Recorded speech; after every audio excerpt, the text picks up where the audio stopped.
Salut, j'espère que tu vas bien et sache que je suis hyper heureux d'être là aujourd'hui et que tu sois là en train de regarder cette vidéo parce que ce qui va se passer durant les prochaines minutes, ça va être incroyable pour ton développement personnel. Et surtout, pour être sûr d'avoir les bons ingrédients, les bons outils, les bons principes pour te mettre sur l'autoroute du succès. Après ce que je vais te livrer dans cette vidéo, ce ne sera plus qu'une question de temps pour réussir. Alors, effectivement, il va te falloir de la persévérance. Il va falloir améliorer ta confiance en toi. Il va falloir pratiquer quotidiennement ces principes. Cet élixir que je vais transmettre durant ces prochaines minutes ne sera pas utilisé de la bonne manière par tout le monde. Et ne sera surtout pas utilisé de manière constante par tout le monde. Parce que la clé est là. La clé, c'est la constance, la persévérance et le courage de devenir la personne qu'il faut devenir pour réussir.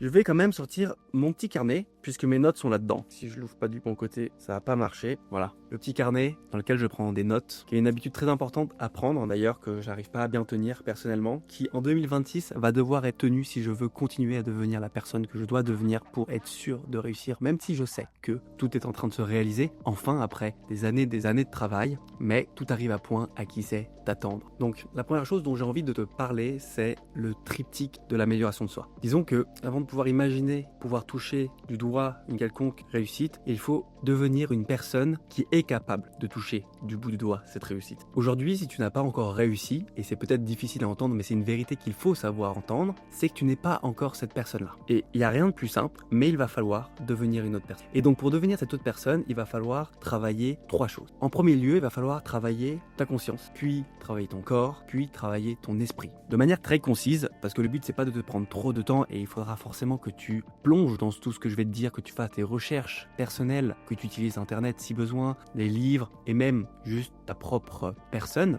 La réalité c'est qu'on a quand même beaucoup de réponses en nous déjà, mais sur la partie conscience, il va falloir te mettre à faire de la méditation pour nourrir ta conscience, j'entends. Il va falloir te mettre à vivre les choses de manière consciente et il va falloir faire des prières. Alors, petit aparté, parce que là tu es en train de te dire, je suis presque sûr à 100%, mais qu'est-ce qu'il me raconte? Pourquoi il veut que je me mette à prier? Tu es peut-être croyant, non croyant, peu importe. J'utilise le mot prière parce que c'est un mot commun qui est très connu, certes associé à la religion, mais dans le cas de l'amélioration de soi, pas du tout. Ce qu'il faut que tu vois, c'est que les prières, c'est juste une manière de demander les choses à l'univers avec un désir ardent. C'est-à-dire que si tu veux réussir, c'est pas que tu souhaites réussir. Et si tu fais attention aux mots que j'utilise, tu vas comprendre. Quand je te parle de vouloir réussir, le fait que moi je te dise que je veux réussir, que c'est quelque chose qui va arriver, c'est parce que c'est un désir ardent que j'ai depuis que je suis petit et j'en suis convaincu. Et c'est pas un souhait. Quand je fais des moments de méditation, quand je réfléchis à mon futur, quand je fais de la visualisation, je ne me dis pas je souhaite réussir, je souhaite devenir riche, je souhaite avoir ci, je souhaite avoir ces connaissances, je souhaite avoir ce réseau-là. Non, c'est je veux et je vais obtenir. Et pour que ça fonctionne, il faut que ce soit un désir ardent. Si ça ne vient pas du fond de tes tripes, ça ne fonctionnera pas. Et c'est là où c'est un peu compliqué, c'est que il faut que ce soit quelque chose que tu veux vraiment. Il faut que tu t'écoutes, il faut que tu apprennes à te connaître et que tu apprennes ce que tu veux vraiment dans la vie. On verra ça un peu plus tard, c'est une étape très importante en tant qu'entrepreneur et même en tant qu'homme en général. Donc tu as ces trois choses-là pour faire travailler la conscience. Ensuite, pour le corps, tu as deux choses. Tu as la partie nourriture saine et énergie saine et le corps, donc la partie physique, d'accord? Pour la partie nourriture saine et énergie, il va falloir que tu manges de manière propre, disons, de manière saine, le plus souvent possible. Des écarts sont autorisés, bien entendu, on a le droit de se faire plaisir, mais il faut faire attention à ce que tu ingères, ça va beaucoup conditionner ta manière ensuite de réfléchir. Plus ton énergie va être saine, plus tes actions seront saines. Et ensuite, tu as la partie exercice. Comme je te le disais, tu dois travailler 4 choses en tant qu'entrepreneur pour que ça se répercute sur ton esprit. Il va falloir que tu travailles ta force, l'endurance, la vitesse et la souplesse. Donc pour la force, tu vas pouvoir travailler avec de la musculation. Pour l'endurance, tu vas pouvoir faire de la course et du vélo. Pour la vitesse et la souplesse, tu vas pouvoir travailler avec la gym et du yoga. Et le dernier pilier qui est extrêmement important, c'est l'esprit. Et l'esprit, il y a deux sous-ensembles. Il y a l'ensemble théorique et il y a l'ensemble pratique, terrain, l'action. Donc la partie théorique, tu vas pouvoir travailler les choses de plusieurs manières. Et tu t'en doutes probablement, je vais donc te parler de livres, de podcasts et de vidéos. Il faut que tu nourrisses vachement ton esprit avec de la théorie, en tout cas au début, parce que tu as besoin d'une base pour pouvoir aller sur le terrain. Et surtout que tu vas très très vite te rendre compte, et je pense que c'est déjà le cas, il y a toujours un gap énorme, donc une différence énorme entre la théorie et ce que tu vas rencontrer dans la pratique, donc sur le terrain. Et la partie pratique ne passe que par l'action. Et donc si j'ai un conseil à te donner, c'est de prioriser l'action au maximum, même quand la théorie n'est pas encore prête, même quand tu n'as pas assez de théorie, même quand tu n'as pas de théorie du tout, car l'action apporte l'expérience et après tu peux venir consolider avec de la théorie et intemporelle, disons. C'est-à-dire que sur un sujet, tu vas avoir beaucoup d'écrits, beaucoup de livres, beaucoup de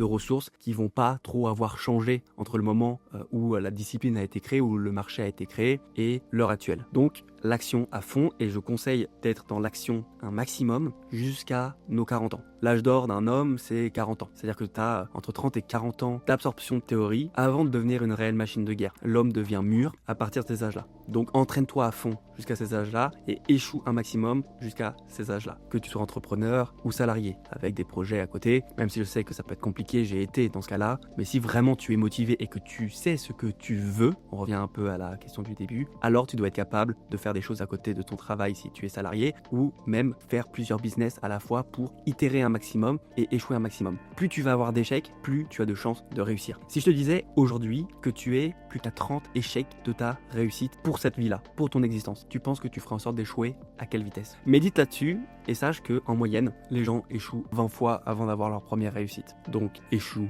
vite. Ça, c'était la partie triptyque de l'amélioration de soi. Donc on a la conscience, le corps et l'esprit. Ok, maintenant on va passer tout de suite au triptyque du succès. La base, ça va être le mindset. Donc le triptyque qu'on vient de voir, le triptyque de l'amélioration de soi. Ensuite, on va avoir le second côté de notre triangle qui va être les valeurs. Et le troisième côté qui va être les objectifs. Et là, ça devient très intéressant, mais aussi très long à faire. Ça va te demander de l'introspection, ça va te demander d'être sincère avec toi et avec ce que tu veux. Pour les valeurs, il va falloir que tu sois capable de définir quelles sont tes valeurs actuelles. Les valeurs, il faut savoir qu'elles changent dans le temps et il faut aussi savoir qu'elles se définissent entre tes 0 et tes 7 ans en fonction de ton contexte et ton environnement à cette époque-là. C'est-à-dire qu'aujourd'hui, tu vas devoir te poser sur des expériences que tu as vécues assez jeune ou même moins jeune. Et de ces expériences-là, tu vas devoir dégager des valeurs. Typiquement, si tu as vécu une superbe expérience à ton premier job d'été quand tu as reçu ton salaire par exemple et que ça a été le meilleur moment de ta vie, eh ben sache que tu as une valeur d'argent. Si tu as été profondément triste quand tu as vécu ta première injustice, eh ben sache que tu as une valeur de justice qui est forte. Si tu as des expériences extrêmement fortes quand tu passes un moment avec tes amis ou ta famille ou autre, sache que tu as une valeur familiale. Et donc ce que je te donne là, c'est une méthode qui est assez simple où il va falloir que tu réfléchisses aux expériences que tu as bien vécues, voir le nombre d'occurrences qu'elles ont apparu dans ta vie et en dégager une valeur. Et donc dans l'autre sens, je pense que tu l'as vu quand je t'ai fait l'explication, tu peux aller chercher aussi tes antivaleurs pour connaître les valeurs. Typiquement, si tu sais que tu détestes l'injustice, donc une antivaleur, et ben tu sais que tu as une forte valeur d'injustice. Tu peux faire comme ça pour détecter tes valeurs et ensuite tes valeurs, il va falloir que tu les priorises. Encore une fois, tes valeurs peuvent changer. Donc c'est un exercice qu'il faut faire assez fréquemment. Typiquement, moi ce que j'ai remarqué pour moi, c'est que plus le temps passe, plus mes valeurs qui vont être orientées amis, famille deviennent fortes et moins mes valeurs orientées business, argent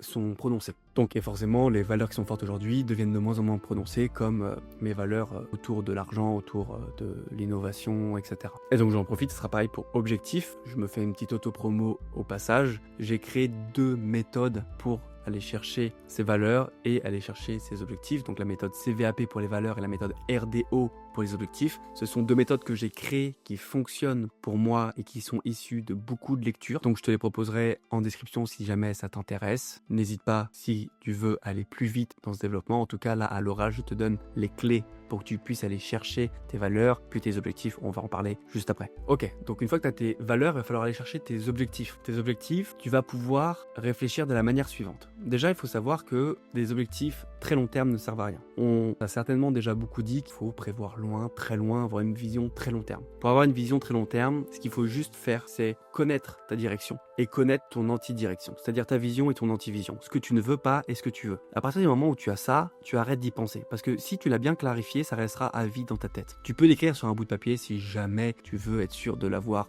au-dessus de ton bureau, et ce qui sera une très bonne idée, personne ne te dira le contraire, mais il faut que tu le fasses juste une fois et que tu arrêtes de te focus là-dessus. Sinon après, tu t'embrouilles. Après, travaille sur tes objectifs. Tes objectifs, il faut pas que tu en aies des milliers. Tu peux avoir une liste de 10-15 objectifs sur tes 6 prochains mois, ta prochaine année, mais il faut que dans ces objectifs-là, tu n'en aies que 2 principaux. Vraiment un que tu vas poncer jusqu'à ce qu'il soit fait, et un deuxième, un peu ta quête secondaire, qui va soutenir ton premier objectif. Typiquement, premier objectif, monter une boîte. Deuxième objectif, être en bonne santé et pratiquer un sport. Voilà. Ton deuxième objectif va venir soutenir ton premier. Parce que si tu es en bonne santé physique et mentale, alors ton business va se monter quasiment tout seul. Tu auras fait plus de 50% du travail. Et les objectifs suivants, eh bien, il faut que ce soit une sorte de toute petite quête qui vont te permettre de te changer les idées quand tu es épuisé de tes objectifs principaux. C'est-à-dire que il faut pas que tu fasses de pauses trop longues, il faut que ce soit des pauses réfléchies. Et tes pauses réfléchies, c'est des pauses où tu fais quand même travailler ton physique ou ton intellect et qui vont venir soutenir de manière très douce tes objectifs principaux. Typiquement, un troisième objectif, un quatrième, un cinquième pourrait être agrandir mon réseau pour mon business, m'entraîner à développer une compétence qui va venir soutenir mon business X, Y, Z.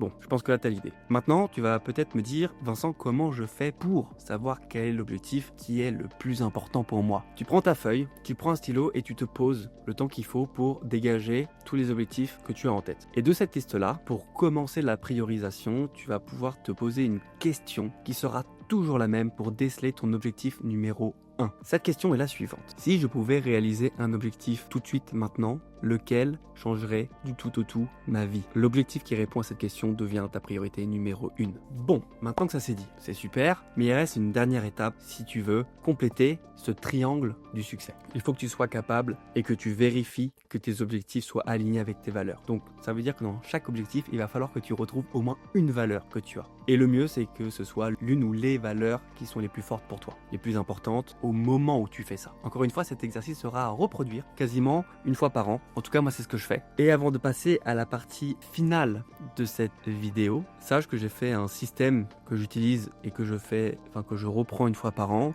qui est un système assez basique sur un Excel qui me permet de regrouper toutes ces notions-là et qui me permet de le relire fréquemment dans l'année pour me remémorer les choses, voir comment ça avance et surtout pour pouvoir créer un nouveau feuillet chaque année pour pouvoir refaire l'exercice. Donc c'est un Excel que je te partagerai de manière totalement gratuite dans la description et si jamais tu as des questions, tu n'hésiteras pas à venir me chercher par mail. Tu auras un document qui va te permettre de faire ça. Sache que moi cet exercice-là, je le fais tout le temps avant les fêtes de Noël. Pourquoi? Parce que ça me permet d'aller aux fêtes de Noël l'esprit serein en me disant je profite de ma famille, puis je fête le nouvel an et après le nouvel an, on charbonne une nouvelle année comme un zinzin. Pourquoi je fais ça? Parce que c'est un exercice qui va quand même te prendre les premières fois que tu le fais plusieurs jours, voire une grosse semaine. Après, ça prend de moins en moins de temps. Forcément, quand tu t'habitues à un exercice, ça va de plus en plus vite. Mais les premières fois, ça prend du temps. Parce que si tu n'as jamais réfléchi à toutes ces questions-là, forcément, il va falloir que tu prennes du temps avec toi-même. Il va falloir que tu te poses dans une pièce, au calme, sans distraction. Il va falloir que tu te mettes en face de toi-même, en face de tes démons, en face de tes envies, en face de tes visions, et que tu les travailles, que tu les affines. Parce que si tu ne sais pas où est-ce que tu veux aller, comment veux-tu arriver à destination? Si demain, je te prête un bateau sans gouvernail, comment veux-tu le diriger pour pointer vers la direction où tu souhaites aller? Si t'as pas de gouvernail, c'est le vent et les marées et le courant qui vont te guider. Aujourd'hui, si t'as pas de vision claire, que tu n'as pas de destination claire, que tu n'as pas une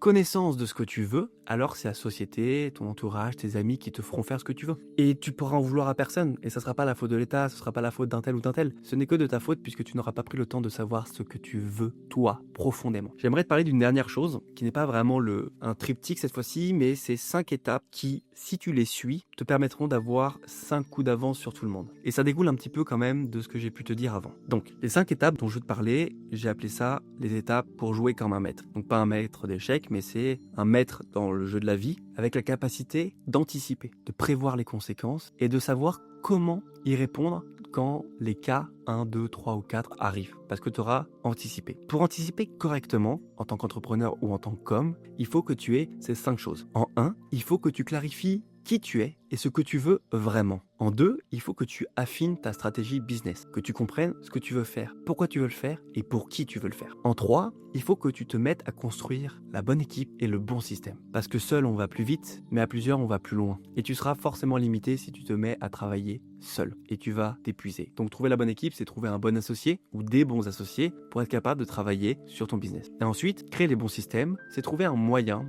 de faire travailler ces systèmes pour toi. Et le but de cette partie-là, c'est d'être capable d'être sur ton ton business et non pas dans ton business. Parce qu'au début, tu seras dans ton business. Il faudra que tu fasses de l'opérationnel forcément. Mais très rapidement, il va falloir que tu sortes de ça pour être capable de te concentrer sur ce qui compte vraiment quand tu es sur un business, c'est-à-dire la vision du business et la stratégie qu'il faut mettre en place pour atteindre cette vision. En 4, il va falloir que tu maîtrises ton image et ton influence, que tu te fasses connaître, que ta voix porte, que tu t'entraînes à communiquer, que tu t'entraînes à avoir de l'influence et faire attention à ses réputations. Car ta réputation va être très longue à faire. Par contre, elle peut se briser en une fraction de seconde. Donc il faut faire attention à cette partie-là, elle est très importante. Mais si tu fais pas de faux pas, de gros faux pas, tu es quand même quasiment sûr de réussir cette étape-là. Et en 5, prendre des décisions de niveau fondateur. Un fondateur d'entreprise, qu'est-ce que ça fait? Ça réfléchit à la vision et ça fait de la stratégie. Prendre des décisions au niveau fondateur, c'est-à-dire être capable de comprendre ce que tu fais, de comprendre ton marché, de comprendre tes clients et donc comprendre les prochains mouvements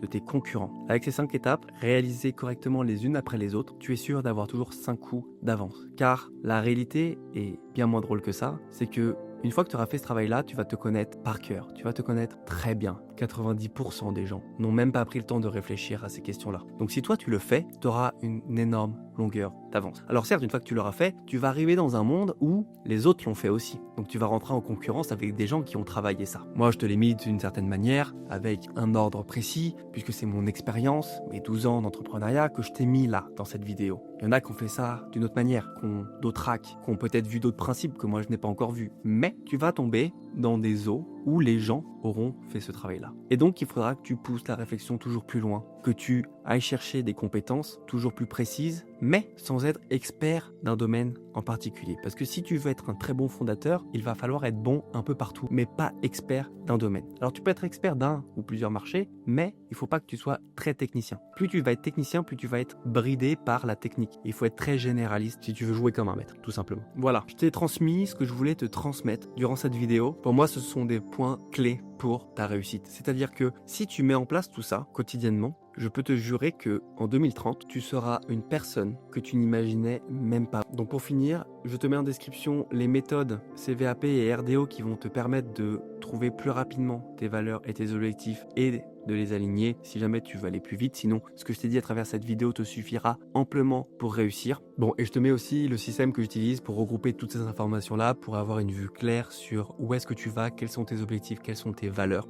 Il y a même une partie dans ce système qui te permet de suivre des habitudes que tu veux prendre ou perdre. C'est assez complet. Si jamais tu as des questions, n'hésite pas à me contacter par mail. Ça sera avec grand plaisir. J'en profite aussi pour la fin, si tu es encore là. Déjà, merci beaucoup d'être encore en train de regarder la vidéo. Moi, ça m'aide beaucoup. Ça va me permettre de toucher de plus en plus de monde, potentiellement de plus en plus d'entrepreneurs qui veulent vraiment réussir. Et ces clés-là sont vraiment pour moi la base de la réussite. Et tous ceux que j'ai pu voir utiliser ça, moi y compris, la réussite finit par arriver, peu importe les complications qu'il y a sur le chemin, puisque de toute manière, il y en aura. Si tu es encore là, j'en profite quand même pour, au-delà de te remercier, te dire que si jamais, en tant qu'entrepreneur, tu veux aller plus vite et plus loin, abonne-toi. 2026 va être une très grosse année en termes de business, en termes d'outils IA. Et si tu as déjà une entreprise que tu veux commencer à automatiser pour te libérer du temps de cerveau disponible, pour te concentrer sur ta vision et ta stratégie, pareil, je te mets toutes les informations en description pour que tu puisses me contacter. Et moi, de mon côté, je me ferai